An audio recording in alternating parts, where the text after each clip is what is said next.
I am Brian Foster, a plumber in Scranton. I don't have a job worth bragging about, just the guy people call when pipes leak, when basements flood, when everything in a house starts falling apart. The work is enough to feed my family, but never enough to make me feel secure about the future. I stepped out of my old pickup truck, the back of my shirt soaked with sweat after a long day fixing pipes at an industrial shop on the edge of Scranton. At just 38, I felt like I'd aged a decade, my body aching from head to toe, my hands so calloused that I sometimes couldn't remember what softness felt like. It was already pitch dark, the cold October Pennsylvania wind cutting through my collar, but all I wanted was to get home, where Kira, my wife, and Nora, my daughter, were waiting. Thinking about them eased my fatigue a little, as if simply opening the door and stepping inside would make everything better.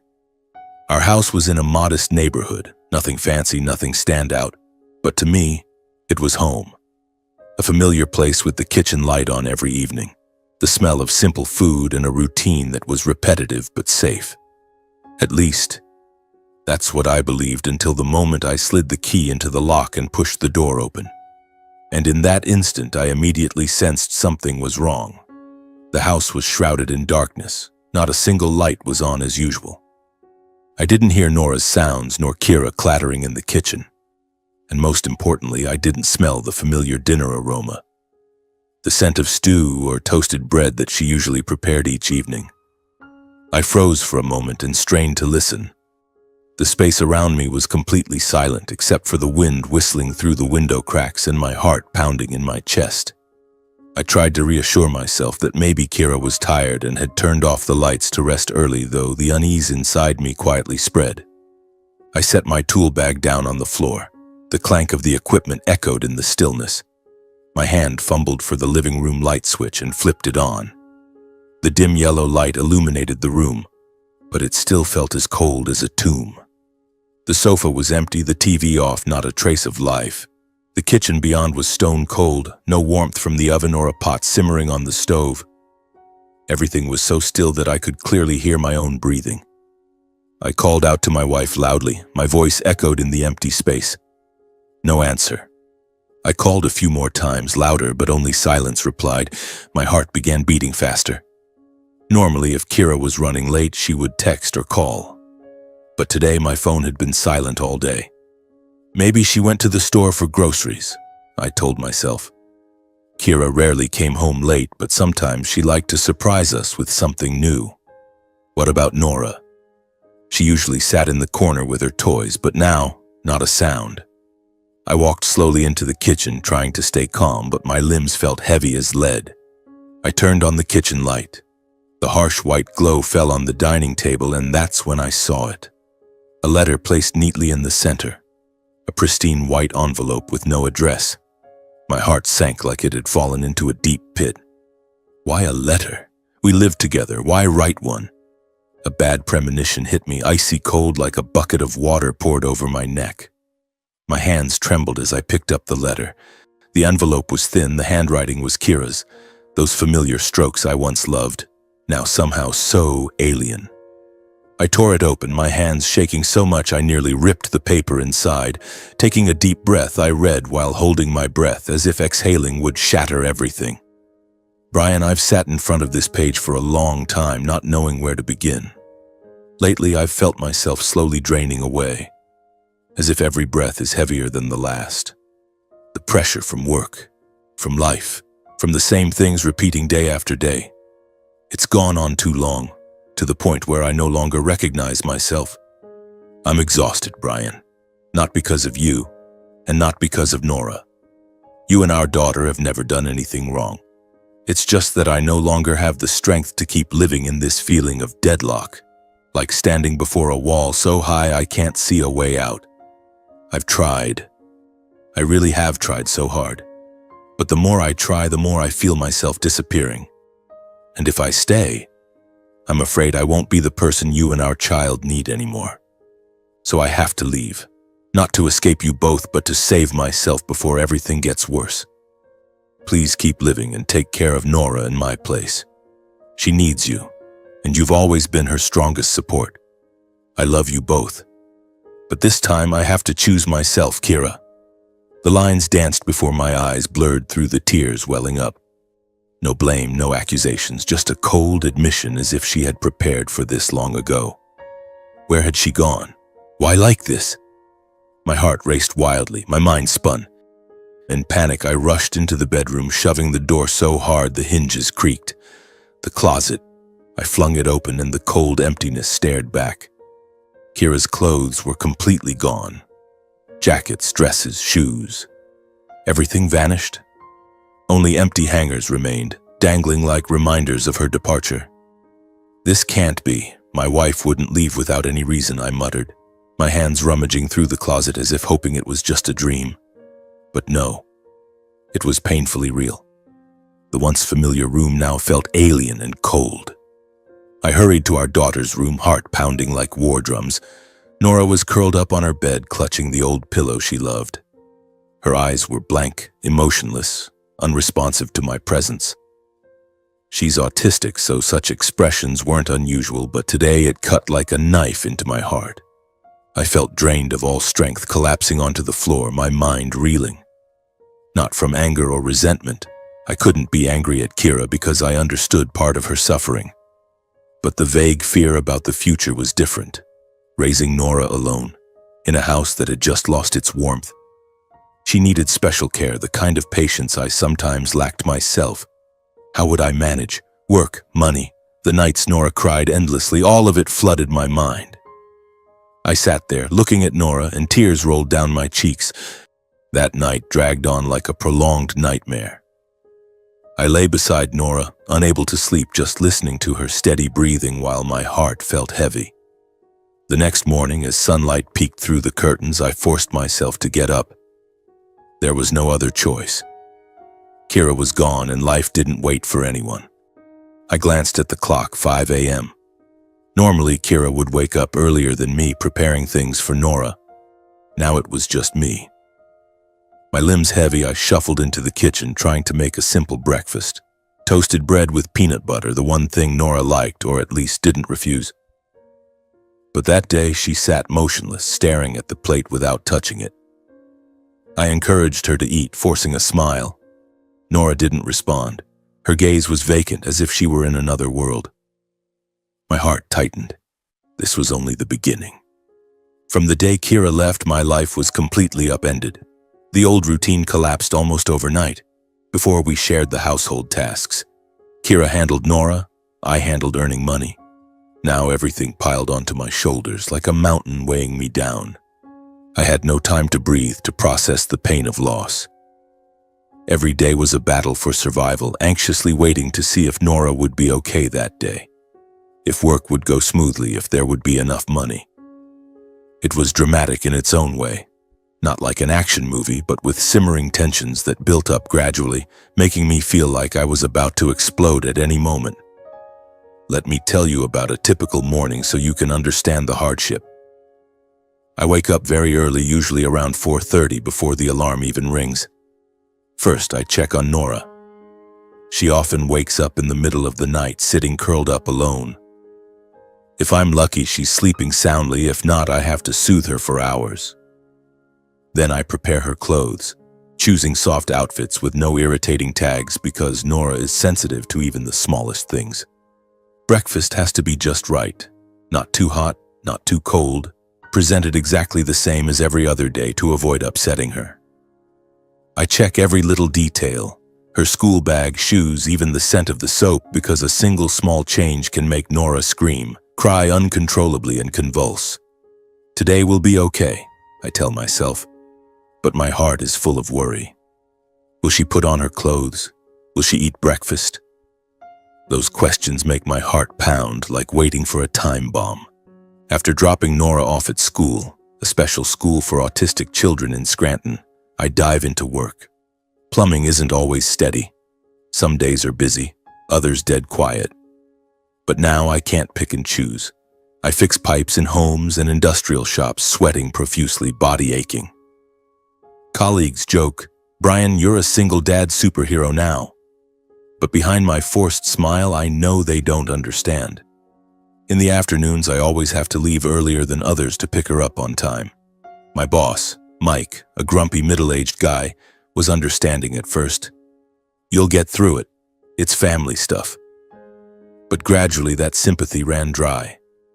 "Brian, if you leave early one more time, I'm cutting your shifts," he yelled when I asked for the third time in a week. I bowed my head, swallowed my frustration, and rushed to the school. Heart racing. Would Nora be okay in class today? Had the teacher called with any issues? Back home, everything was a whirlwind, like a never-stopping machine. I picked up Nora. She walked silently beside me, no hug or smile. Then cooking. Familiar dishes cut small, arranged in the exact positions on the plate. With autism, Nora's eating is unpredictable. Some days she eats well, but others she refuses even familiar food. Pushes the plate away and cries. "Why won't you eat? Did Daddy do something wrong?" I ask, voice trembling, but she never answers. She never does. My daughter doesn't speak, doesn't respond to smiles or hugs. I often fall into helplessness, sitting and watching her, not knowing what she needs. Everything is vague, far more stressful than with a typical child. If Nora were neurotypical, it would just be physical exhaustion, cooking, cleaning, laundry. But with her, every action is a challenge, a gamble. Suddenly she might panic over the vacuum cleaner noise, bright lights, or just a strange smell. In those moments, my heart stops. I gently hold her, repeating familiar, soothing words. "Daddy's here. It's okay, don't be scared." But sometimes she pushes me away and screams, and I can only sit and watch, tears streaming down. Evenings are hell. After cleaning up and laundry the piles of clothes because Nora often spills food, I finally get a break. But rest doesn't mean sleep. Sleepless nights chain together like a string of nightmares. Nora often cries or screams for no reason in the middle of the night. Once she woke at 2 a.m., shrieking through the house, convulsing. I stayed up all night watching over her, soothing her, holding her until she calmed. "Why are you crying?" "What did Daddy do wrong?" I whispered, but only cries answered. The next morning, I still had to go to work exhausted, eyes dark-circled, body drained. Colleagues asked, "What's wrong, Brian?" "You look like a zombie." I forced a smile. "I'm fine, just a bit tired." But inside, fear surged. Would I drop a tool today? Cause an accident? The pressure piled up, making everything more tense than ever. Beyond daily caregiving, I had to arrange 2 to 3 days off work each week to take Nora to therapy. The cramped clinics in downtown Scranton filled with children and weary parents. I waited hours watching Nora in the room with the doctor, hoping for progress. But therapy costs kept rising. $200 per session plus medication and aids. Income from plumbing was unstable. Some months busy at $3,000, others just $1,500. I constantly calculated every small expense, saving gas by walking, buying discounted food, even skipping meals to save for her. Only $500 left in the account, I thought, heart racing as I checked bills. Would we make rent this month? Debt started piling up like a snowball rolling downhill. At work, things got worse. Sympathy faded. Management grew critical. Mike often called me in. "Brian, if you're late one more time, I'm docking pay. Work doesn't wait for your family." I explained about Nora, about autism, but he just shook his head. "Everyone has problems, but you need discipline at work." Every early departure felt like walking a tightrope, anxiously waiting to see if I'd get scolded today. The pressure from childcare, finances, and work left me increasingly exhausted, mentally crumbling. Some nights, lying alone, I cried quietly. What am I going to do? I can't keep going like this. Finances slid toward ruin, and I had nowhere to turn. I was alone in that whirlwind, anxiously awaiting the breaking point. When finances could no longer hold out, I was forced to consider taking on evening work. The thought had been haunting me for weeks, like a ghost that refused to leave.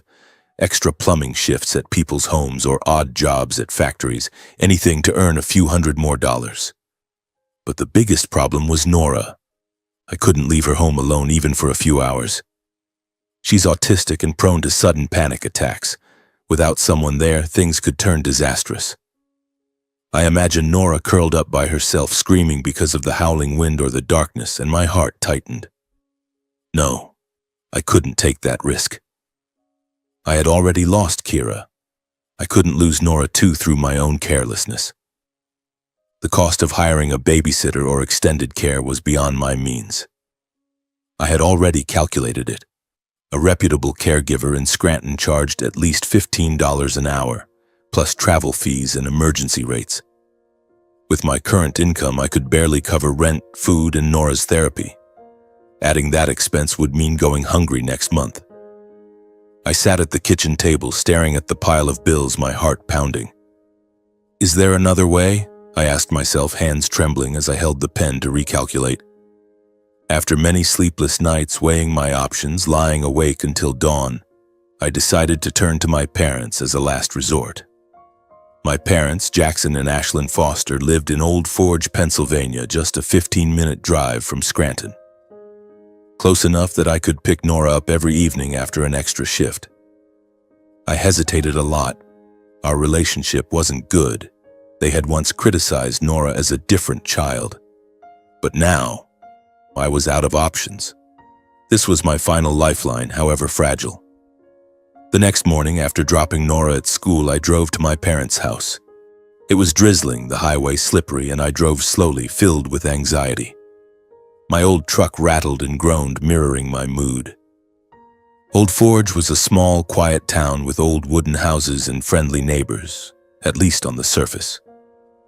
My parents' house was at the end of the street, painted white, with a front yard holding a few wilted bushes as winter approached.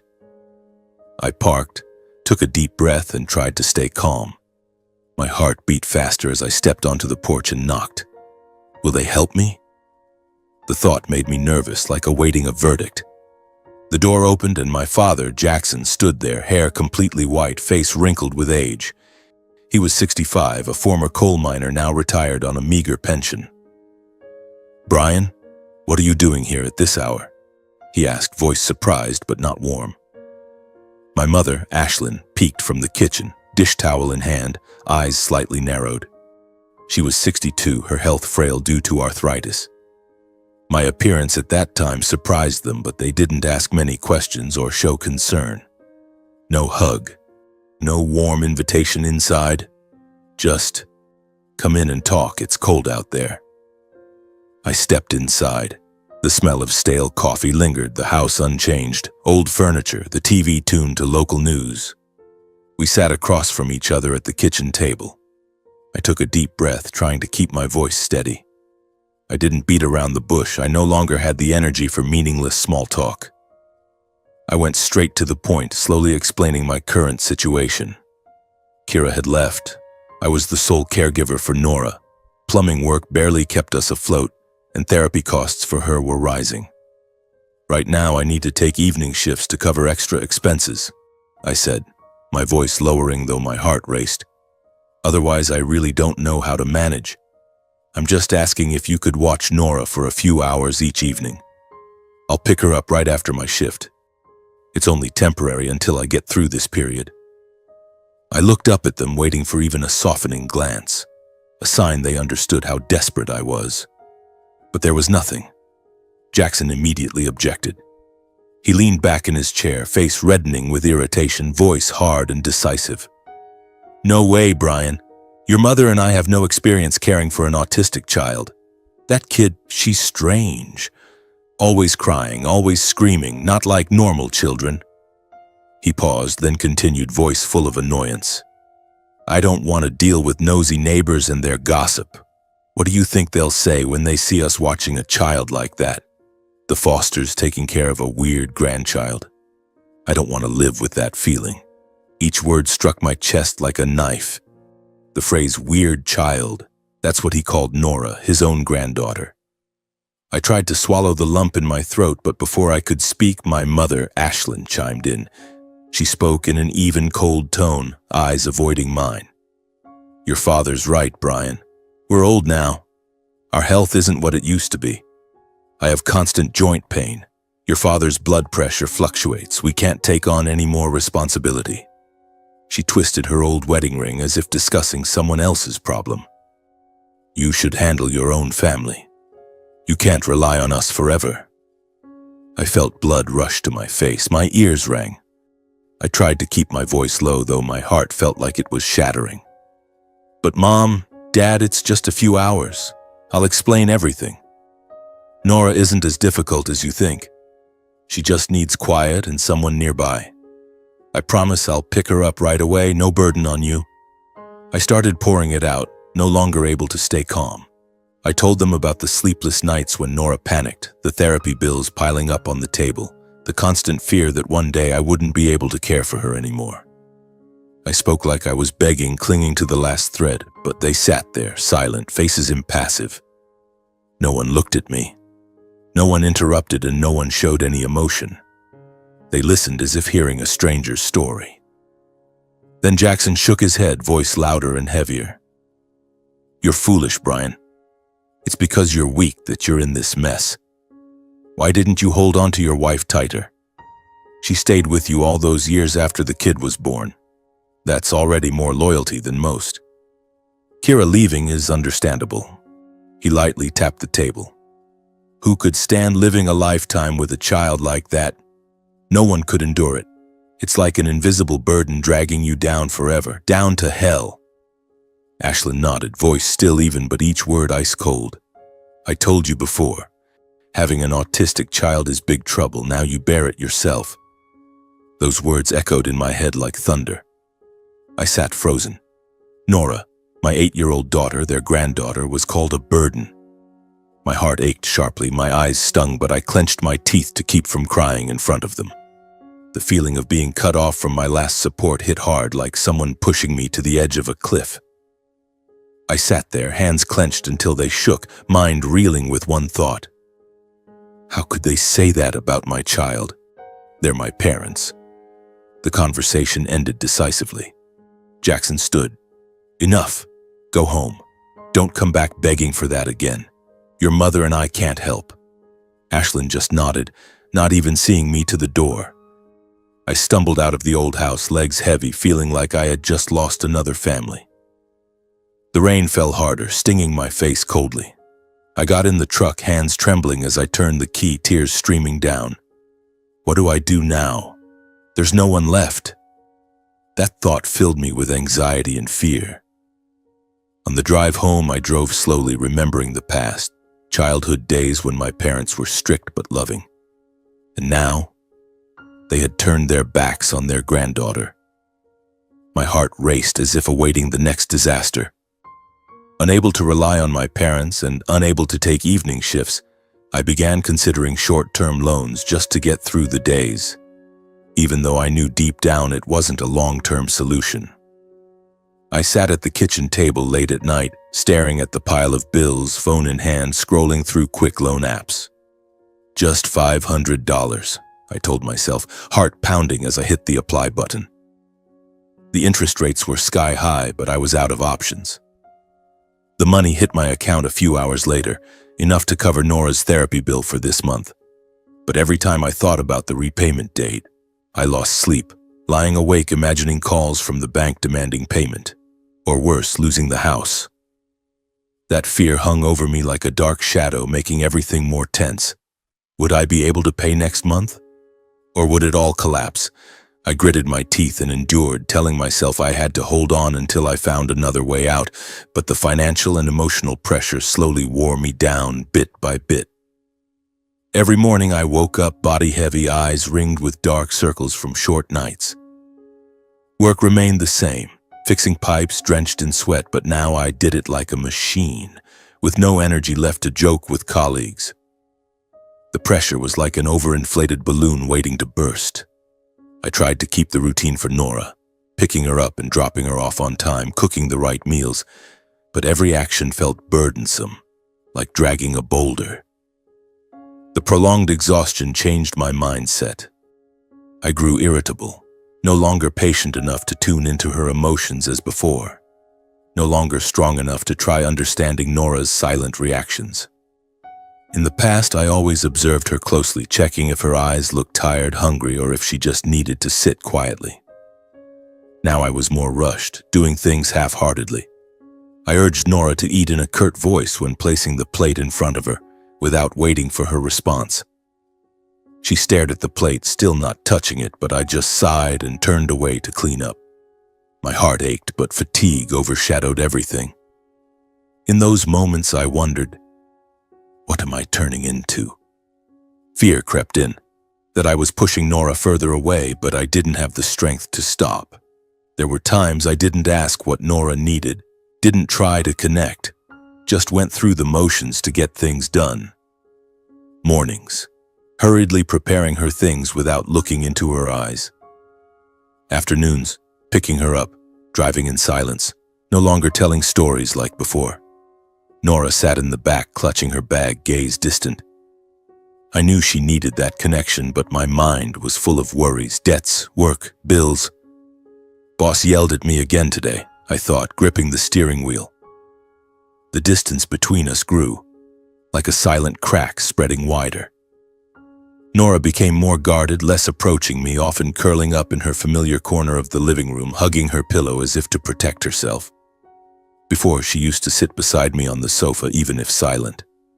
Now she avoided it, and each time I saw that, my heart tightened. Is she afraid of me now? That thought made me anxious, like waiting for an explosion. On nights when Nora screamed for no reason, I just stood watching from afar, no longer strong enough to go over and soothe her as before. One night she woke around midnight, shrieking through the house, convulsing. I stood at the door, so exhausted my feet wouldn't move. She's at it again, I thought, voice full of weariness. Instead of rushing to hold her and sing lullabies as usual, I just watched, waiting for her to calm down on her own. Nora cried until her voice was hoarse, then gradually fell silent, curling up under the blanket. I went back to bed, lying awake, blaming myself. In those moments, a terrifying thought began creeping in. Maybe Kira left because she couldn't bear this endless deadlock and burden. I remembered her letter. She had said she was exhausted. Now I understood, because I was too. How am I any different from Kira? That thought cut like a knife, filling me with fear, that I too might give up and leave Nora alone. The distance between us grew as Nora became more wary, less approaching, often curling up in her familiar corner as if to protect herself. She started avoiding my touch, pushing my hand away when I tried to hug her. "Sweetie, let Daddy hug you," I said, but she turned away, sitting huddled. My heart ached sharply, but exhaustion made me stop trying. I began blaming work, money, Kira. Why has everything turned out like this? I thought, lying alone late at night. Anxiety surged. Did Nora still trust me? Or was she afraid of her own father? That day, my manager chewed me out harshly over a small mistake. It was Friday. I was fixing pipes at a client's house but forgot to check a valve, and water flooded the floor. My boss called and yelled, "Brian, what the hell are you thinking? A stupid mistake like this could lose us a customer. You want to get fired?" His voice echoed in my head the whole drive home. The injustice and fatigue left me returning home in a heavy mood, like carrying a rock on my chest. I opened the door. Nora was sitting in her corner, but I didn't smile, just trudged into the kitchen. "What a terrible day," I muttered, slamming my bag down hard on the table. That evening, Nora refused to eat, unresponsive to my calls, which only heightened my helplessness and irritability. I placed the plate in front of her and snapped for her to eat, my voice louder than usual. Nora looked at the plate, pushed it away, food spilling. "Why won't you eat?" "Daddy's so tired," I said, voice harsh. She curled up but didn't cry, just sat still. My heart raced, anger rose, not at her but at everything. I cleaned up hastily, hands shaking, mind spinning.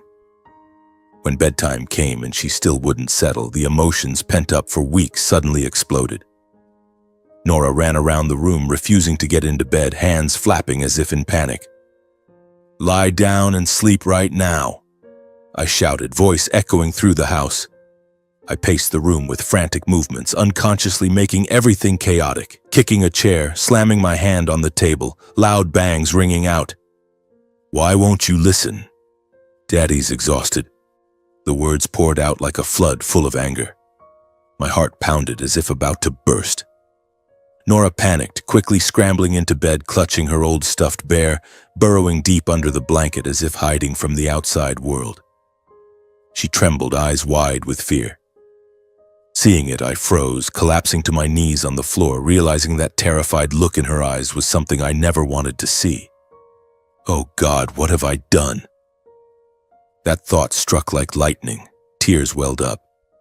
I blamed myself for lacking strength, for not being resilient enough to raise her, only knowing how to blame circumstances and vent anger on an innocent child.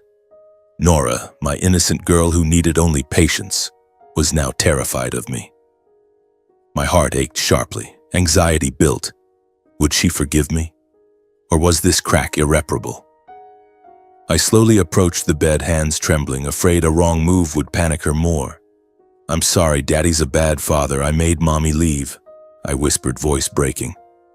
I didn't hug her, just sat beside the bed, keeping distance, gently placing my hand on the blanket. "Daddy's here now. I won't yell anymore. I'll just sit here doing nothing," I said, clumsy, soothing words, repeating the familiar rhythm, slow, steady, like an old lullaby. I patiently waited for Nora's breathing to slow. She still trembled, but gradually calmed.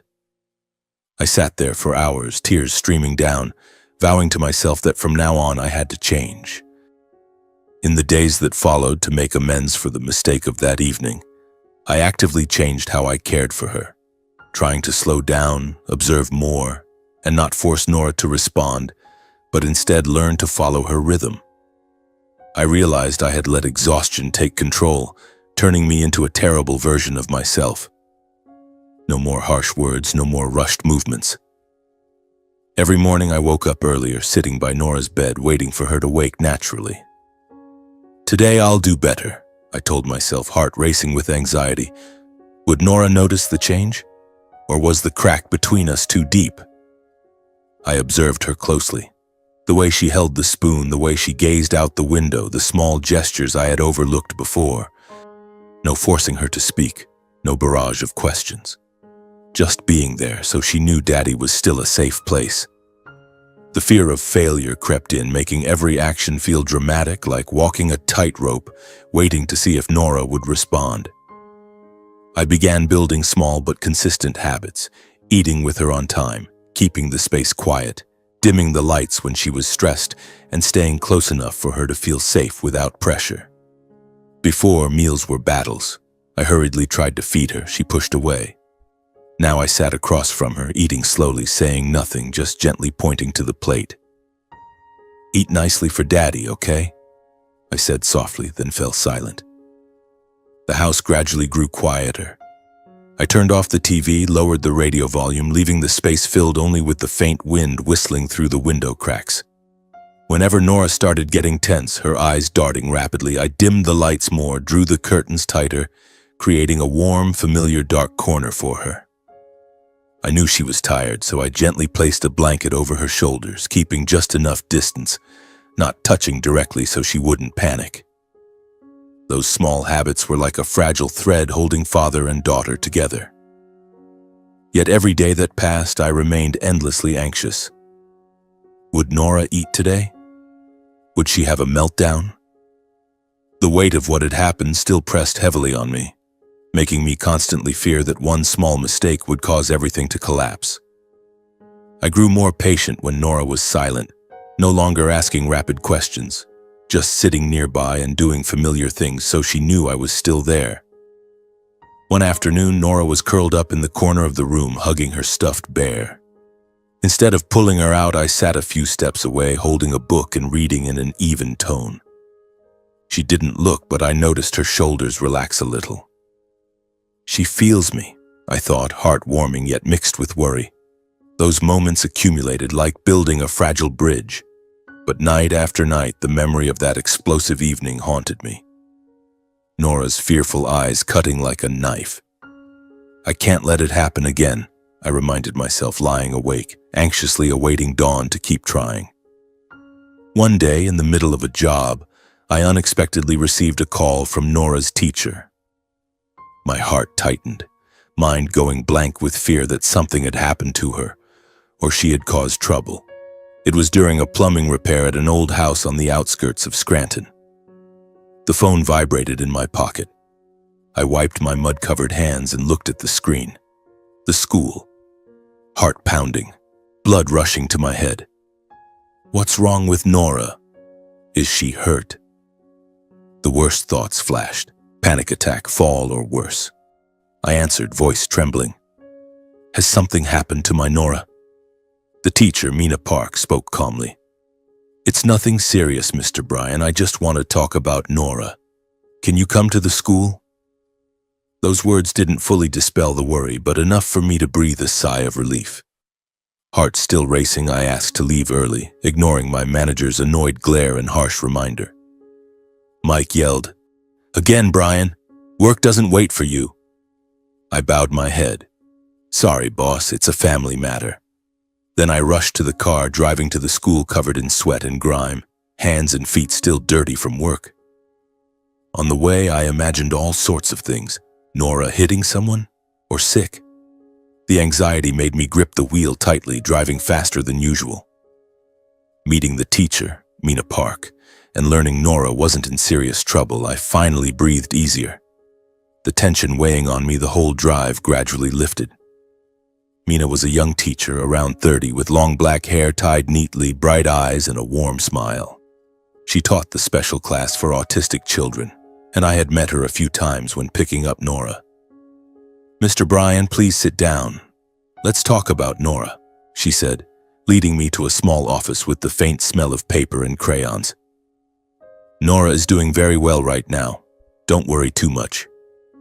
Those words lifted a huge weight from my chest. I sat down, wiping sweat, trying to stay calm. But my heart still raced. Why the sudden call? Was something serious? Mina gently handed me several drawings, saying they were what Nora had created in class recently. I froze, surprised and awkward. On the A4 sheets were scribbled lines, blue mixed with red. Strange shapes resembling twisted trees or blurry faces with indistinct features. Are these really drawings by my daughter? I asked again, unable to hide my astonishment. At home, she rarely picked up a pencil, usually just sitting silently staring into space. Mina nodded, voice gentle. Yes. Lately, I've noticed her drawing more and very focused. I held the drawings, examining them closely, trying to find something familiar. But as a manual laborer like me, a plumber, they were just chaotic patches of color following no clear pattern.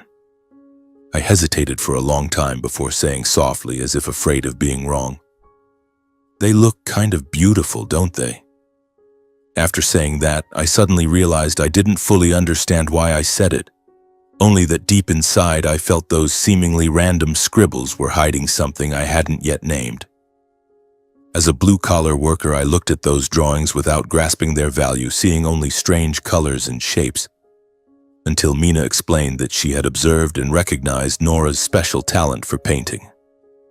Mr. Bryan, Nora isn't just doodling. She has her own way of expressing. These lines convey her emotions. I've seen her focus for long periods and have fewer meltdowns when drawing. Mina's words opened up a new world. I was stunned, heart racing. Nora had talent? My silent autistic child had a gift?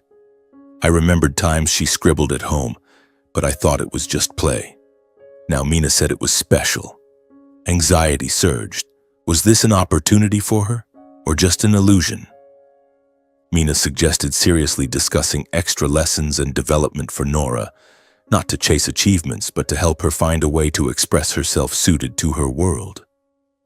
I can guide your daughter after class, or introduce specialized art classes. Not for competitions, just so Nora can communicate through drawings, she said, eyes lighting up. I listened, but my mind spun with thoughts of money, time, and risks. Therapy was already expensive, now art classes? How to pay? Take more time off work? Give me some time to think, okay? I said, voice hesitant. Mina nodded, looking at me with understanding. I get it, think it over carefully. I left the school, drawings in hand, mind full of confusion. On the drive home, I looked at Nora's drawings, trying to find value. Maybe she was drawing fear or joy. The anxiety made me drive slowly, thoughts wandering. In the days that followed, I thought nonstop, while noticing that since Nora drew more, she had fewer meltdowns, focused longer, and seemed to find a safe refuge for her emotions. At home, I left paper and pencils for her, and Nora began drawing, sitting for hours, strokes slow and deliberate. In those moments, Nora was calmer. Nighttime crying grew rarer. I quietly thought drawing had helped her find a way to self-soothe, and that idea warmed my heart. But financial worries still clung to me daily. The mounting loans, increasing work pressure. Some nights I lay tossing and turning, mind constantly calculating, should I sell the old TV or pawn the truck to scrape together a bit more money? Every choice carried greater fear. If I was wrong, if everything collapsed, what would happen to Nora? Amid that anxiety, I quietly watched her. Nora sat drawing for hours, eyes brighter than before, focused and peaceful, as if she had found her own voice. And for the first time in a long while, I dared to hope I was standing before a different path, even if I didn't know where it led. Finally, I decided to take the plunge. I accepted more work, sold and pawned the few valuable items left, with one sole desire: to give Nora a chance to pursue painting, even if the road ahead was foggy and full of risks. I told myself I had no other choice but to try. I called Mina, voice still hesitant but resolute, asking her to continue helping and guiding Nora. Afterward, I took on extra shifts, returning home exhausted, selling old things to scrape together every $100. The moment I signed the registration form for Nora's art class, my heart pounded so hard I could barely breathe. I knew it was a gamble. If it failed, I'd have nothing left to hold on to. But every time I watched Nora drawing, focused and peaceful, I knew the choice was worth it. The anxiety about the future remained, never fully easing. I didn't know where this path would lead us, father and daughter. But amid all the uncertainties, a small ray of hope had appeared, flickering like light at the end of a tunnel. Enough for me to keep moving forward without looking back. In the days that followed, I buried myself in work, taking on extra shifts, working through weekends, returning home physically drained but refusing to allow myself to slow down.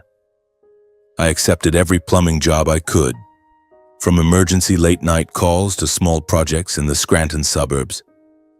Some days I worked from dawn until deep into the night, drenched in sweat, my limbs aching as if pricked by needles. I have to earn money for Nora, I told myself whenever I felt like giving up, heart racing with worry. Would today's earnings cover her art class fees? Or would debts pile up again next month? I drove home in the darkness, body exhausted, but seeing Nora sleeping peacefully on her bed gave me renewed strength. On those nights, I lay awake, meticulously calculating every dollar, selling the old TV for $100, pawning Kira's remaining wedding ring for another $200. Everything felt like a tense race against time, fearing that one slow step would make all my efforts vanish. At the same time as my exhaustion, Nora made progress day by day, as Mina reported. She focused longer, had fewer meltdowns, and could sit drawing for hours in a stable state. Every afternoon when picking her up from school, Mina would pull me aside, voice excited. "Today, Nora drew an amazing picture, Mr. Bryan." She sat quietly for 3 whole hours without a single cry. Hearing that warmed my heart, but also made me anxious. Was this progress lasting, or just temporary?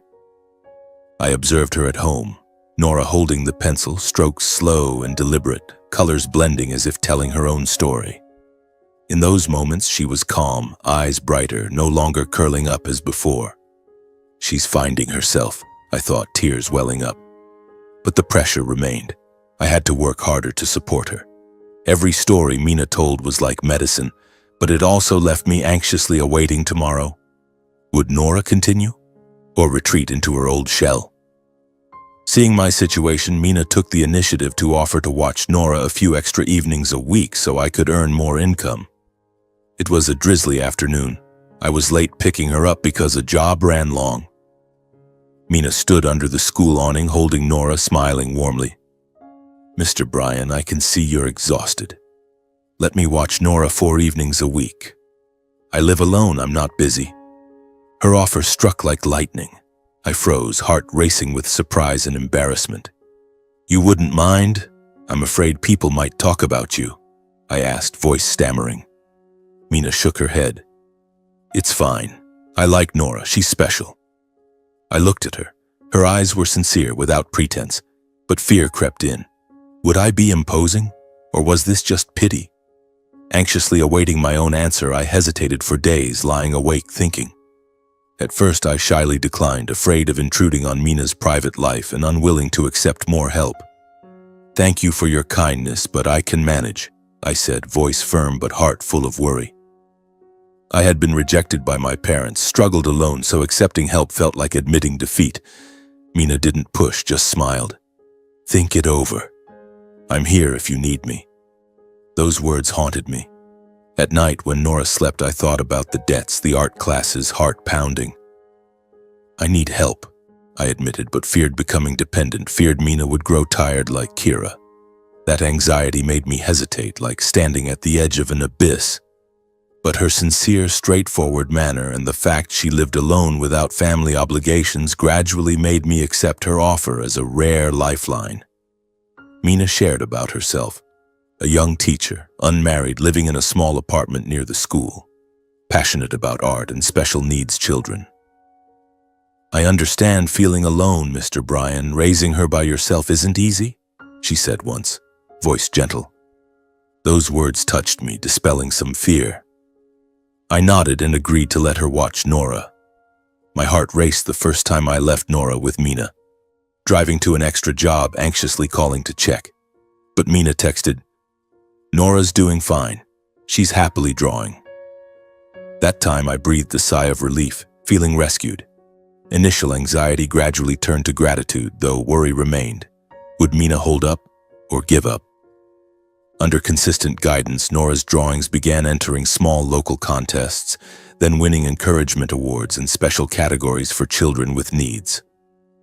Mina guided her, teaching color mixing, pencil grip without forcing, letting her be free. I signed the first entry form, hands trembling. Will anyone notice? At a local Scranton contest, Nora won an encouragement prize, a swirling blue painting like a river of emotions. Hearing from Mina, my heart pounded. She won? We hugged and laughed. Nora stood beside us, silent but eyes bright. Achievements followed, special awards for children, paintings displayed in community halls. Each time I anxiously awaited results, lying awake imagining, would Nora be recognized or overlooked? Achievements built on achievements. Her art entered state-level contests, displayed in small Harrisburg galleries. From Scranton to Pennsylvania, Nora competed statewide, work hung in galleries. Other parents asked, she draws so well, how can a child like her do that? Art teachers praised, I call it innate talent. I stood by, proud but worried. Would crowds overwhelm Nora? I kept her away from spotlights. Only Mina guided. Each exhibition was a dramatic peak, anxiously awaiting feedback, fearing disappointment. But Nora progressed. Drawings grew deeper, like whispers from her private world. A few people began offering to buy paintings for modest prices, enough to cover art and therapy costs. To me, it was the first time the world recognized her effort. The first sale, $100 bought by a parent for their child. Holding the money, hands trembling. Nora, Daddy's girl, is amazing.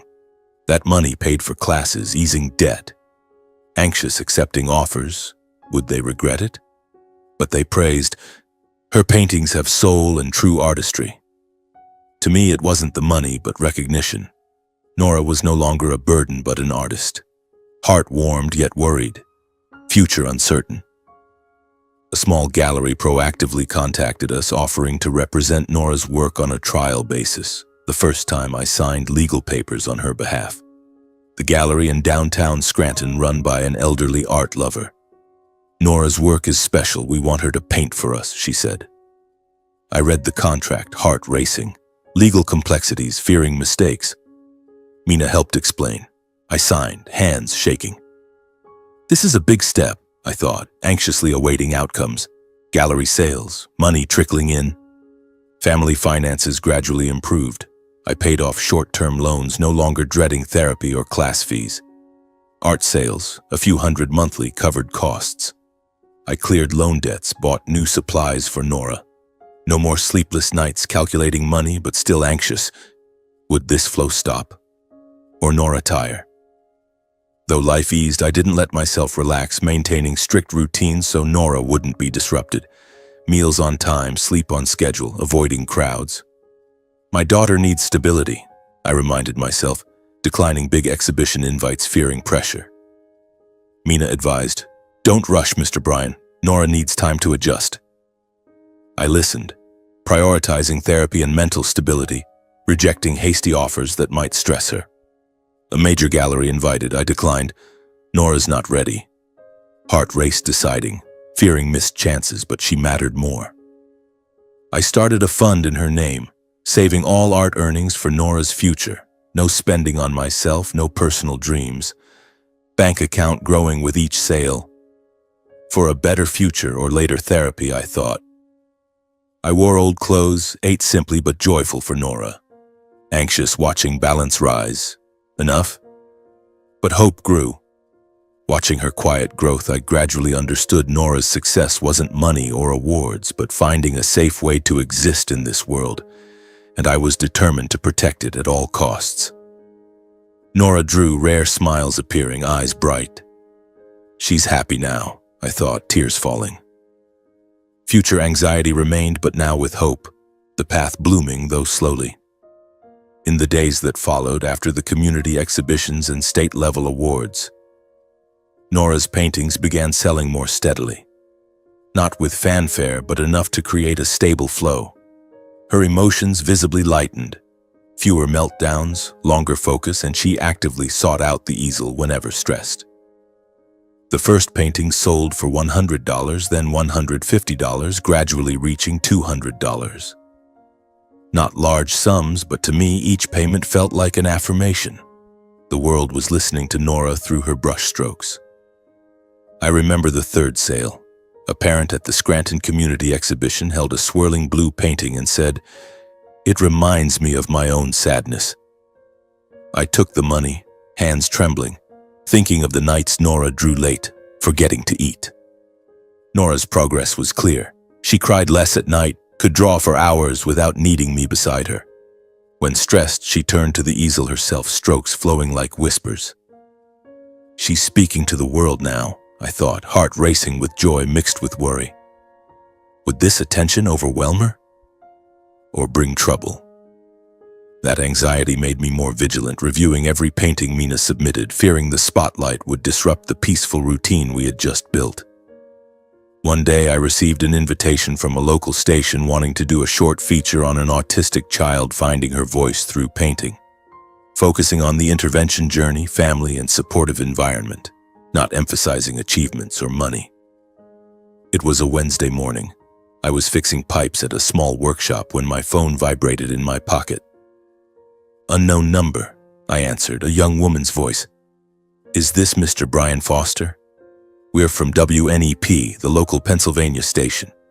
We've heard about Nora and would like to do a short segment." My heart tightened. TV? A feature? I stopped working, cold sweat running down my back. "About my Nora?" I asked, voice shaking. She explained, focusing on the journey, not exploitative, just inspirational. I hung up, mind reeling. Fame had arrived, but I feared cameras, panicking Nora, words twisted. Anxiously waiting, I drove home thinking of potential issues, strangers asking questions, curious stares. Should I do this? That thought made my heart race faster.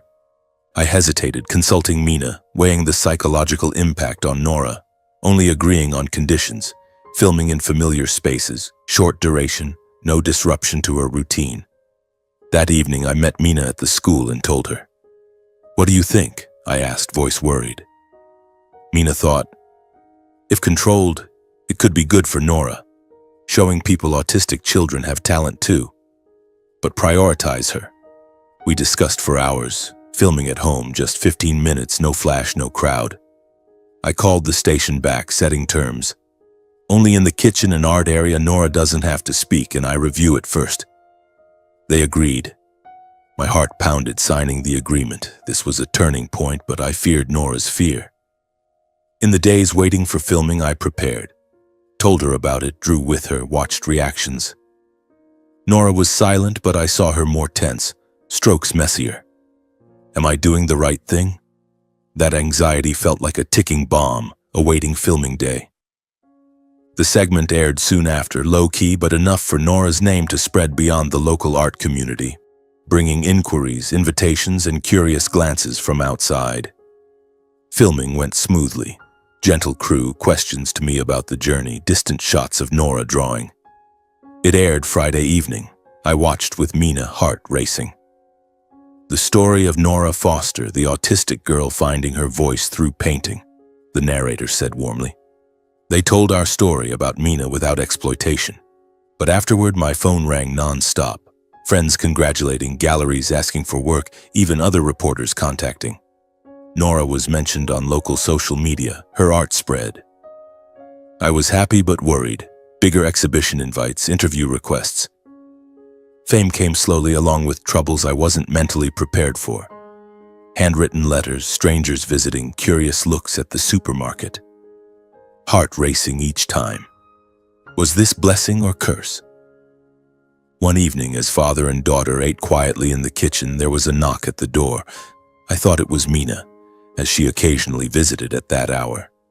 Simple dinner, pasta and salad. Nora eating slowly, me telling about her drawing that day. Soft knock, I wiped my mouth. Probably Mina bringing Nora's art. I stood feeling light. Mina often dropped by with treats or school stories.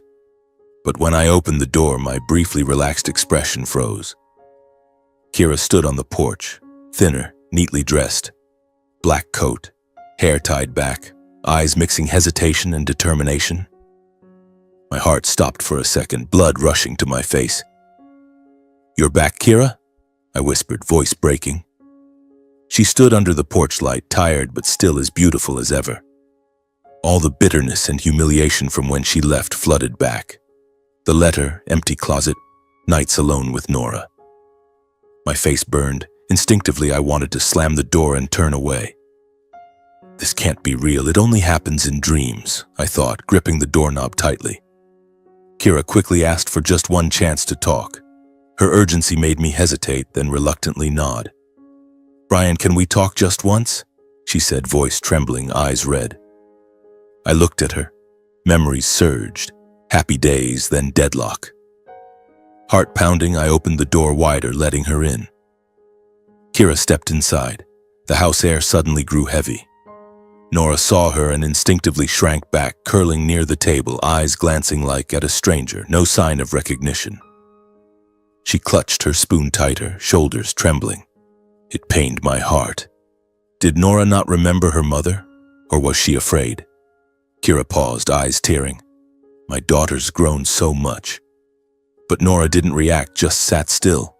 The atmosphere tensed, anxious, like awaiting a storm. What did Kira want? Or was it illusion? We sat across from each other at the kitchen table. I didn't turn on more lights, just the dim yellow glow on the surface. Nora curled in her familiar corner, arms hugging knees tightly, not crying, but shoulders shaking slightly. Kira looked at her long before speaking. "I thought a lot before coming here," Kira said, voice choked. "Those years..." I was truly exhausted, Brian. The pressure of caring for Nora, work, everything piling up. I felt trapped, like in a sealed room with no exit. She took a deep breath, hands clasped tightly. Back then, I thought leaving would make things better for everyone. But I was wrong. Wrong from the moment I turned away. Kira looked up at me, eyes red. "I missed you both, every day. I know I have no right to ask anything, but I truly want to come back to mend things and to care for Nora." Tears streamed down. "I'm sorry, Brian. Sorry for abandoning you alone, sorry for not being strong enough. I want to make amends, even just a little." I listened silently, heart racing heavily.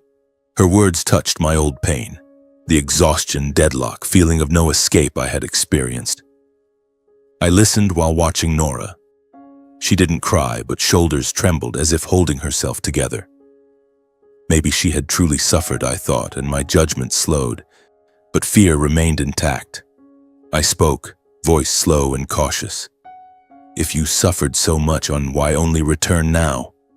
Kira bowed her head, silent long before continuing. I lived alone, Brian. Lonelier than I imagined. Every day was regret.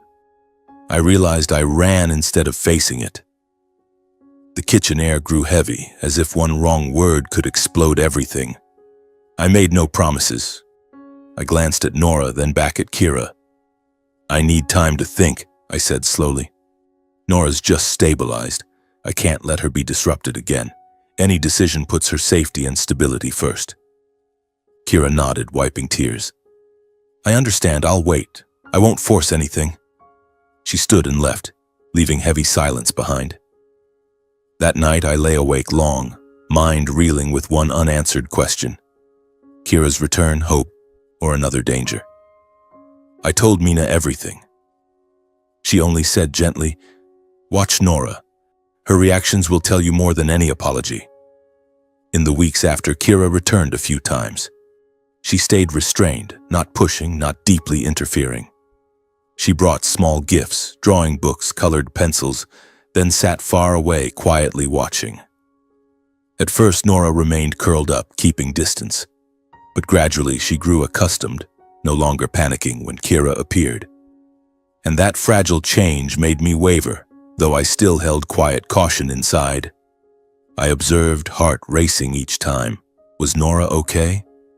Kira apologized often, shared her suffering, and only when seeing Nora undisturbed did I agree to let her move back in with us, though inwardly keeping silent guard. But fear lingered. Was she sincere? Or hiding something? Anxiously waiting, a new life began, full of drama and unease. In the days that followed, the three of us began living together again. But everything had lost its old rhythm. I still went to work as usual, still returned home on time. Yet the atmosphere in the house grew heavy and distant. Before, the house was warm, even with just father and daughter, filled with the sound of Nora's pencil strokes and the smell of simple meals. Now, with Kira back, the air felt shrouded in a fog. Early mornings, I got up to prepare food. Kira shuffled out of the bedroom, offering a brief greeting. No smiles, no hugs. We ate breakfast in silence, only the clink of spoons against plates. Nora sat between us, gaze vacant, looking at no one. I went to work, fixing pipes with a tangled mind. Would things be okay when I got home today? Or would something explode? Afternoons I returned on time, finding Kira on the sofa scrolling her phone, Nora in her corner. No laughter, no stories.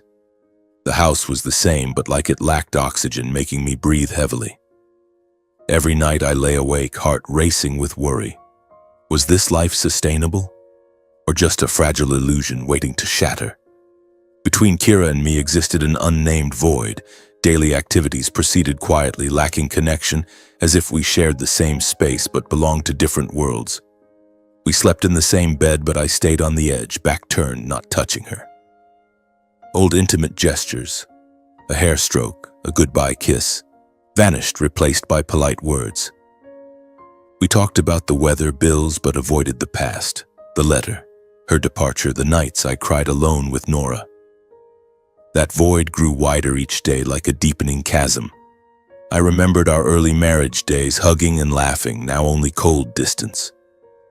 My heart raced whenever sitting near her. Should I ask, or stay silent to avoid conflict? That anxiety made everything tense, like walking on thin ice awaiting a crack. Nora didn't approach her mother proactively, nor seek comfort from her. She only seemed more comfortable and happier going to school to meet Mina. She sat at a distance from Kira, eyes avoiding, no hugs, no smiles. When Kira tried to get close, stroking her hair, "Nora, come to mommy." She curled up, pushed the hand away, turned aside. Seeing it pained my heart. Did Nora remember her mother? Or had she grown used to the absence? But at school, she moved faster, sat beside Mina drawing, eyes brightening. Mina told me, "Nora even smiled while drawing today, Mr. Bryan." At home, she was quieter, drew less. I worried, heart racing each morning, dropping her off. Was she okay with Kira? Or silently enduring? That fear built up, making me watch her closer, anxiously awaiting bad signs. Because Kira had returned, I had to apologize and explain to Mina that I could no longer rely on her to watch Nora, even though I knew deep down how vital that stability had been for her. It was an afternoon shortly after Kira moved back. I met Mina at the school after her classes ended. I spoke, voice slow and cautious. "Teacher Mina, I want to tell you something. Kira, my wife, has come back." I paused, then continued as if needing more courage. "So I think from now on I shouldn't trouble you anymore. With Nora's mother at home, continuing to ask you to watch her might make you uncomfortable. I don't want to put you in an awkward position, especially since Kira can care for her herself." After saying it, my throat felt dry. I knew I was saying logical things rationally, but my heart didn't fully believe the decision. I spoke, voice choked, eyes avoiding hers. Mina looked at me, eyes briefly sad. "I understand, Mr. Bryan. I also think Nora will be better with her mother." I apologized, heart aching. Mina had helped so much. Now I was pushing her away. Deep down, I knew Mina was Nora's anchor, the extra drawing sessions, the advice. Now what? Would Nora lose that? Anxiously awaiting consequences, I drove home, worried. Would Nora regress? Or would everything be fine? From then on, negative changes began appearing. Nora slept less, often waking at night, more easily startled and harder to calm than before. Previously, she slept well, rarely cried at night. Now, in the middle of the night, she woke screaming, convulsing. I rushed over, holding her. "Daddy's here. Breathe calmly, sweetie." But she took longer to settle, trembling more. Some nights she stayed awake until morning, eyes red. I observed. She startled at Kira talking on the phone late. My heart raced. Why like this? Was Kira the cause? Fear surged, keeping me awake, anxiously awaiting the next night. Would she cry again, or worse? She gradually stopped drawing.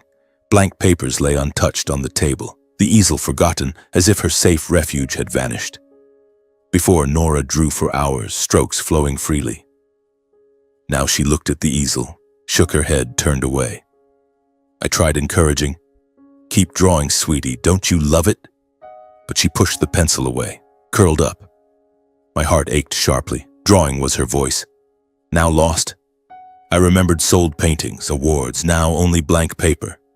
Anxiously waiting, I tried forcing her to draw, but she panicked. Why? I thought, fearing. Kira returned and everything collapsing? Kira rarely asked about Nora's therapy schedule or psychological progress. If she joined, it was superficial, quick, without depth or patience. She came to a few clinic visits but sat outside scrolling her phone. "How's Nora doing, honey?" I asked. She shrugged. "She's fine, isn't she?" No questions to the doctor, no notes. I noticed, heart racing. Was she truly uninterested or pretending? Instead of childcare, Kira focused on calls, contracts, external connections. She talked late on the phone, whispering, "Yes, the art contract." I overheard, worried. What about Nora's art? Was she doing something? Unease crept in, making me anxiously monitor. What were those calls? Or something hidden? Not long after Kira returned, she began mentioning co-guardianship, talking about a mother's responsibilities and representing Nora in art contracts. It was a quiet evening. We sat at the kitchen table, Nora asleep early. Kira spoke first, voice light and seemingly reasonable. "Bryan, I think it's time I became co-guardian with you. After all, I'm her mother. For paperwork, art contracts, it would be more convenient for Nora if I signed too." Those words chilled my heart. It came too suddenly. I looked up, trying to stay calm. "Why bring this up now?" Kira smiled briefly but firmly. "Because I'm back. I can't stay on the sidelines forever." She continued about responsibility, the future, needing clear legal representation. But listening, I felt an offbeat rhythm I couldn't name.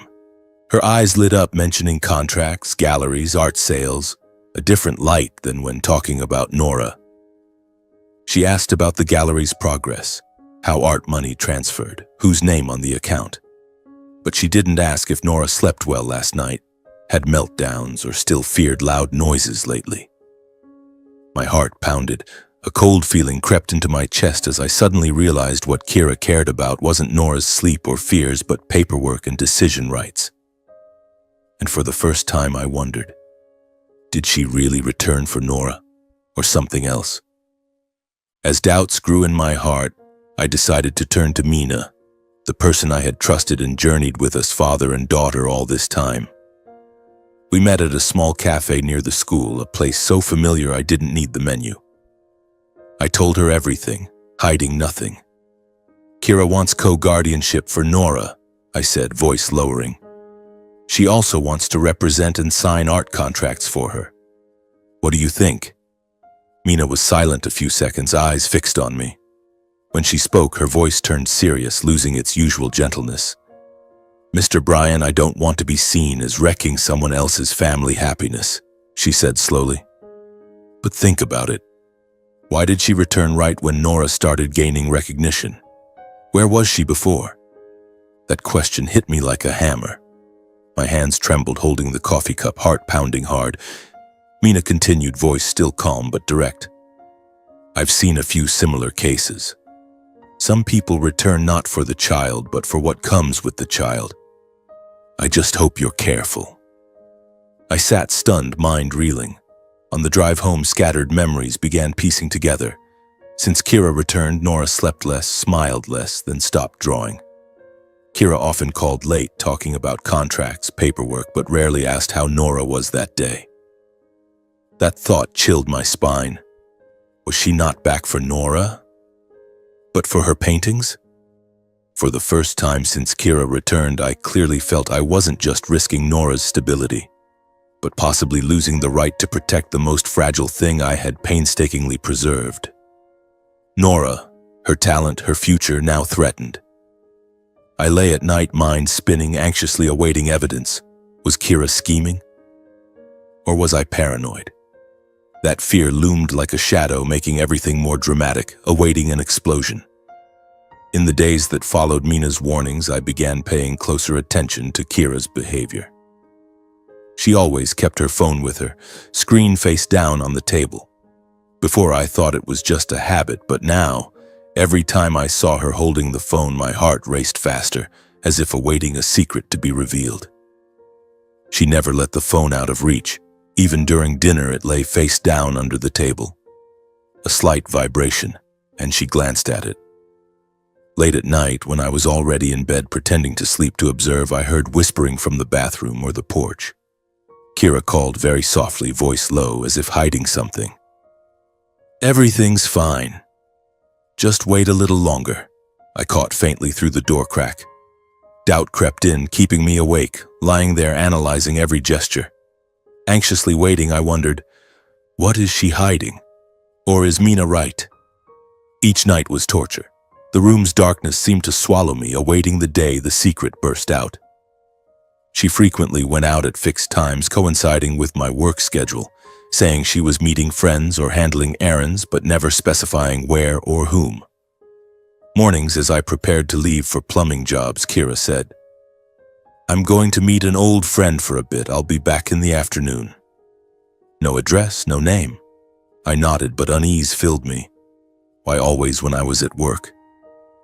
I started noting silently. Tuesdays, Thursdays, she left at 10 a.m., returned at 2 p.m. Heart racing whenever I drove to the shop, thinking about home. Nora alone with Kira? Or did she leave the child unattended? Fear surged, making work difficult, hands trembling, holding tools, mind unfocused. What is she doing out there? That thought cut like a knife, anxiously awaiting a chance to find out. I considered asking directly, but feared early confrontation, feared impacting Nora. Tension built, like an overinflated balloon awaiting explosion. One evening, I overheard Kira on the phone in the next room, voice low and unusually intimate.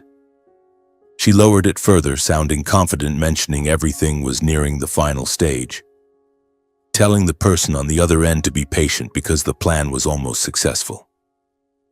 It was a Friday night. I had gone to bed early from exhaustion but wasn't asleep. Kira thought I was sleeping, went to the living room whispering, "Don't worry, darling. Everything's progressing well. Just be patient. The plan's almost done. Brian suspects nothing." My heart stopped hearing darling, then plan. I lay still, blood rushing to my head, ears ringing. She hung up, returned to bed, lying beside me as if nothing happened. I pretended to sleep, but my mind reeled. What plan? With whom? Fear turned to anger, but I suppressed it, awaiting evidence. That night dragged endlessly. I stared at the ceiling, heart pounding like war drums. Anxiously awaiting dawn, I decided I had to investigate. Bad premonitions urged me to secretly follow her, and I discovered that on weekdays when I was at work, Kira frequently left to meet a man outside. I started acting, asking to leave early a few times, pretending to forget something, returning home. One Tuesday, I parked a block away, saw Kira leave at 10 a.m., drive to a cafe near downtown Scranton. I followed, heart pounding wildly, cold sweat flowing. She met a man around 40, suited, looking like a lawyer or businessman. They sat close, whispering, hands touching. I took photos from afar, hands shaking. Oh God, is she cheating? But why return to me and Nora? I drove home, mind in turmoil. Subsequent times were similar. Meetings in parks, small hotels. That truth made me realize her apologies and reconciliation were just a cover for a premeditated plan. She returned for Nora's paintings, for money, not love. Heart aching sharply, anger surging. How dare she exploit my child? Anxiously awaiting the climax, I gathered evidence, fearing delay would lose everything. The climax came one afternoon when I returned earlier than expected and witnessed Kira forcing Nora to draw despite the child's panic and refusal. I had asked to leave early for a headache, parked down the street, entered quietly. Kira's voice came from the art room. "Draw, Nora. Mommy says draw. Why won't you listen?" Nora screamed, pushed the pencil away, convulsing on the floor.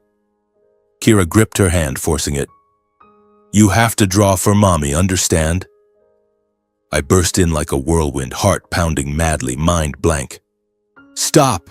What are you doing to my child?" I shouted, voice breaking with terror. Kira, startled, turned, still holding Nora's hand tightly. A tense struggle ensued. I pushed Kira away from her. "What are you doing?" she yelled, angry and flustered. "I'm just helping her. She needs to draw, don't you see?" But Nora had completely collapsed. She trembled violently, curling up like a cornered animal, sobbing uncontrollably, deaf to everything around. I held her tightly, feeling her tiny body shaking in my arms. Tears streamed down uncontrollably. I said, voice hoarse, "Leave. Don't touch my child again. Don't force her like that." The house air grew suffocating, tension so thick one more word could explode everything. In my mind, only one fear. If this continued, Nora would be permanently damaged. I allowed no more hesitation. That very night, I decided to take her away. I hurriedly packed essentials, carried Nora to the car as she still hiccuped softly, then drove straight to Mina's apartment on the Scranton outskirts. When Mina opened the door, seeing my ashen face and Nora in my arms, she froze. "Mr. Brian, what happened?" she asked, voice full of worry. I spoke quickly, voice trembling as if stopping would silence me forever. "About Kira. She forced Nora to draw. The child panicked. Please watch her for me. Just tonight." Without further questions, Mina took Nora from my arms, holding her familiarly and gently. "It's okay, Nora. Come inside with me," she said soothingly. "Come in. Let her calm down." In just a short time at Mina's, Nora gradually settled. She sat at the small table, picked up a pencil again, initial shaky strokes slowly steadying. I collapsed onto the sofa, hands clutching my head, feeling all strength drained. My mind reeled with hundreds of questions, but deep down, I knew one thing. I couldn't let this continue. In that suffocating anxiety, I understood it was time to end everything, though the road ahead would be far from easy. After hearing the whole story, Mina directly advised ending the situation before irreparable harm to Nora. We sat in the kitchen. I told everything. Late calls, meeting the man, forcing drawing. Mina listened, eyes serious. You must divorce and gain custody. Kira isn't here for love, but for Nora's art money. Those words confirmed my fear, heart racing. Divorce? Court? But Mina was right. Nora was regressing. I nodded, tears falling. Thank you. Anxiously awaiting the next step, I prepared documents. After many sleepless nights thinking, I decided to file for divorce and sole custody, ending all prior compromises. Those nights dragged. I lay at Mina's, reflecting on the past. Kira leaving, returning deceptively. I must protect Nora, I told myself, calling a lawyer. Filing at Scranton Court, hands trembling, signing, divorce, custody, heart pounding, anxiously awaiting trial. Would I win or lose her? At trial, Kira countersued for guardianship and legal representation rights, claiming I hindered the child's future and opportunities. Pennsylvania courtroom, tense atmosphere. Kira in a suit, lawyer beside. Brian is selfish, blocking me from mothering. I want guardianship to sign art contracts for Nora's development. I listened, trembling with anger. She was lying. Heart racing, anxiously awaiting my turn. My side countered with clear evidence. Kira's extramarital affair, years of sole caregiving and therapy attendance by me, plus expert testimony from Mina confirming I was the only one consistently transporting, monitoring therapy, and ensuring Nora's psychological stability. My lawyer presented evidence, photos of Kira meeting the man, call logs, therapy records showing only my involvement. Mina testified, Brian has cared for Nora throughout. Kira was indifferent. Forcing drawing caused panic affecting treatment. Moreover, Mrs. Kira abandoned the home for a period before returning. The judge listened. I sat, heart pounding. Was it enough? Or would Kira win? The evidence showed Kira had abandoned the child long-term, returned for legal and financial benefits, not prioritizing Nora's psychological stability. Lawyer emphasized, Kira left, returned after Nora's fame, seeking contract signing rights. Judge nodded. Kira's face paled. I anxiously awaited verdict, hands clenched. Finally, the court ruled I retain full guardianship. Kira restricted access and no financial or contractual representation rights for Nora. Mr. Foster retains custody, Mrs. Foster limited visitation. The judge's words felt like release. I cried, Mina patting my shoulder. Kira left court, eyes red. My heart gradually calmed, but anxiety about the future lingered. Was it truly over? Or more trouble ahead? In the days following the trial, my daughter and I left behind all the commotion and returned to the familiar peaceful rhythm. The house gradually regaining the quiet we had both lost. We left the courthouse under the light drizzle of Pennsylvania. Mina drove us home because my hands were still trembling from the tense hours. Nora sat in the back, clutching her stuffed bear, eyes distant as if not fully grasping what had just happened. Back in Scranton, I opened the door. The familiar air rushed in, the smell of old wood, afternoon sunlight filtering through the curtains. No more Kira's late-night whispers, no more secretive calls. Just father and daughter, and the silence I had once craved. But that silence didn't come immediately. It was like a wound needing time to heal. I cleaned the house, discarding Kira's leftover items, a few coats, a bottle of perfume, each one a reminder of betrayal. My heart raced when touching them, anxiously wondering, will she come back demanding something? Or is it truly over? I called Mina to thank her, voice choked. You saved us. She smiled softly. You and Nora are the strong ones. In the early days, the house was eerily quiet, but gradually the old rhythm returned. Meals on time, Nora in her corner, and me going to work with a lighter heart. Yet fear lingered, making me check the windows every night as if awaiting a ghost's return. Nora needed time to recover, but little by little she regained her sense of safety, sleeping deeper and no longer startling awake at night. In the first weeks after the trial, Nora still cried at night, curling under the blanket, calling me with a trembling voice. I held her, singing clumsy lullabies, heart aching, remembering Kira forcing her to draw. "Daddy's here. You're safe now," I whispered, but she trembled long before sleeping again. I worried, heart racing each night. Would the wound heal? Or would she carry it forever?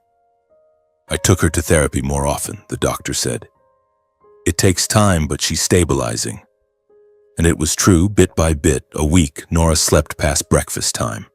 2 weeks, no longer startled by small noises. I watched her sleeping, breathing steadily, face peaceful, and tears rolled down. I anxiously awaited. Would she cry today?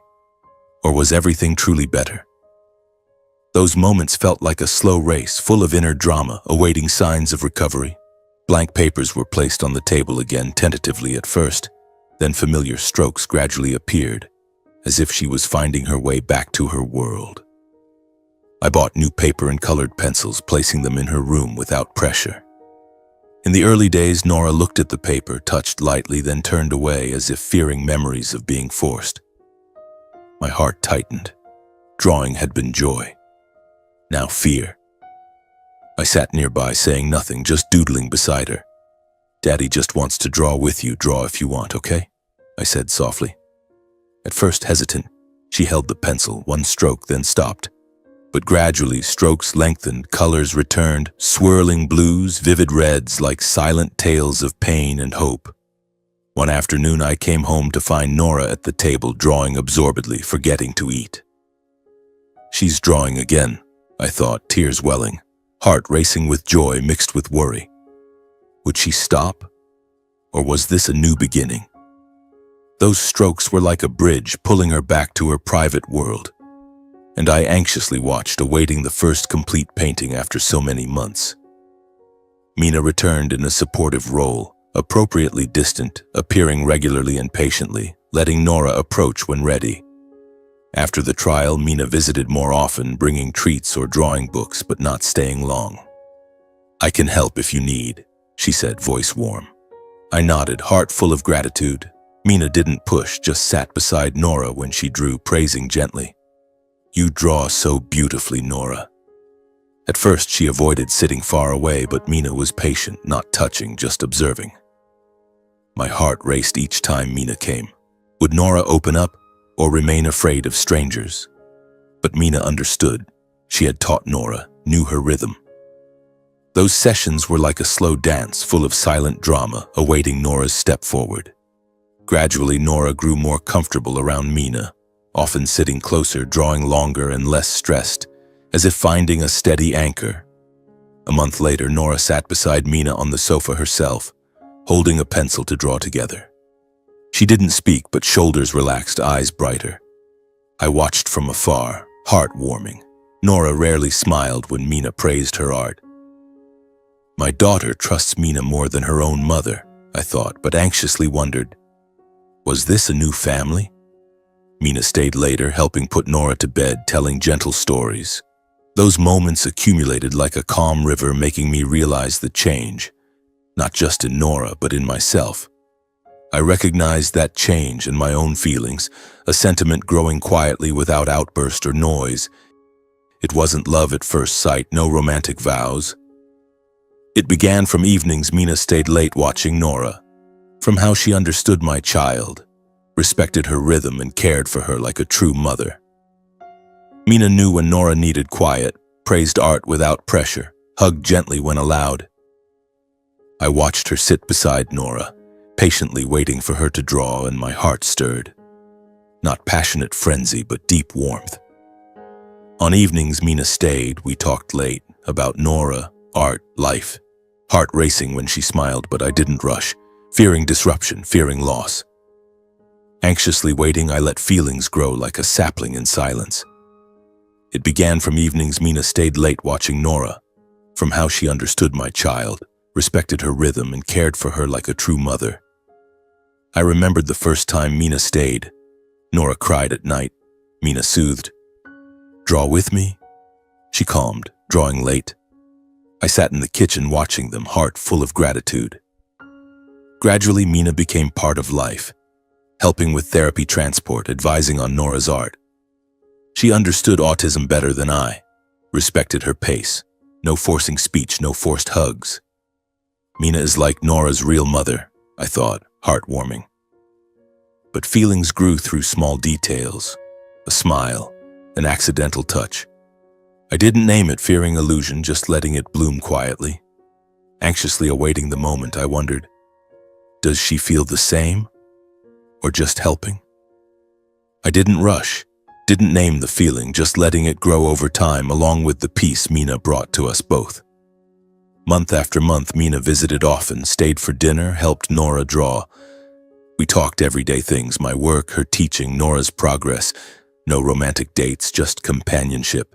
That peace was like medicine. Nora slept well, drew more, I smiled more. Heart racing when Mina touched my hand, but I waited for ripeness. Anxious like awaiting a flower's bloom, I knew this love was solid, unflashy. Their affection formed naturally, quietly, without show or promises, just steadfast companionship through ordinary days. No flowers, no gifts, just afternoons, Mina drawing with Nora while I cooked. No confession, just being. Affection grew over time. Mina helping through tiring days, me listening to her stories, gentle like a river, no storms. Anxiously awaiting the next step, I knew this was true love. 2 years later, when everything felt ripe, we held a small, simple, quiet wedding, full of belonging. It was a spring morning in a small Scranton park with just a few close people. Nora stood beside Mina in a cute flower girl dress, holding her hand tightly, calm and safe. Mina wore a simple white dress. Soft sunlight on her hair made her smile extraordinarily gentle. I held her hand, feeling my own tremble. I can't promise you a perfect life, I said slowly, voice hoarse with emotion. But I promise to stay on easy days and the hardest ones. Will you walk with me? Mina looked at me long, eyes sparkling, then nodded softly.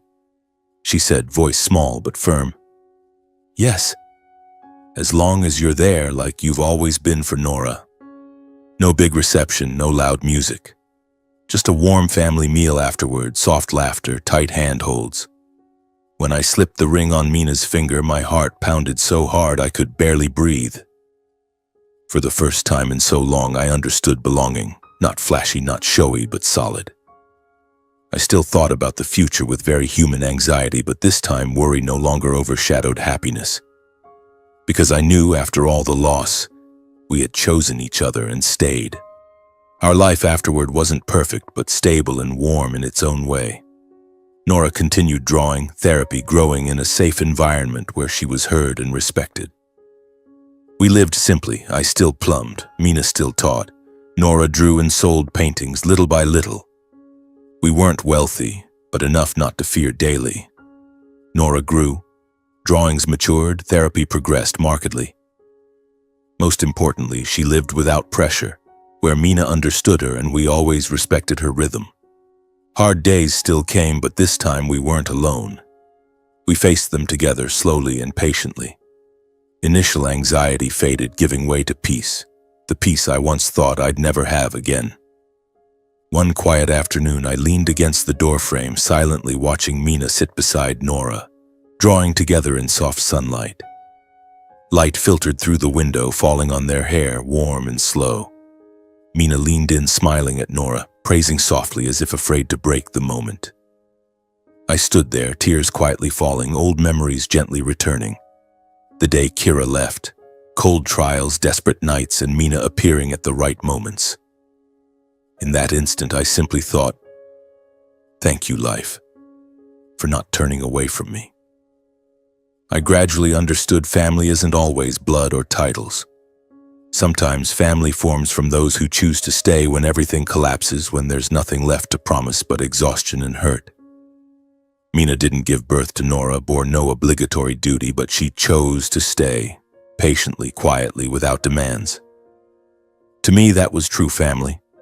I also learned true love isn't possession or control, but protecting the peace of those you love. I protected Nora with all I had. Mina protected us with understanding and gentleness. No forcing, no commanding, just choices for each other's safety and happiness. To me, that was love. The greatest lesson I carry: don't let titles, power, or legal papers obscure true responsibility. Children don't need signers. They need those who understand, listen, and stay when most afraid. Kira had rights, papers, but didn't understand Nora. Mina needed no title, yet understood her deepest. And if I could leave advice for my past self, or anyone facing hard choices, always choose the child's safety and stability. All lasting happiness starts there. I chose that, though the path wasn't easy. And that choice brought me here today. Peaceful, fulfilled, no longer afraid.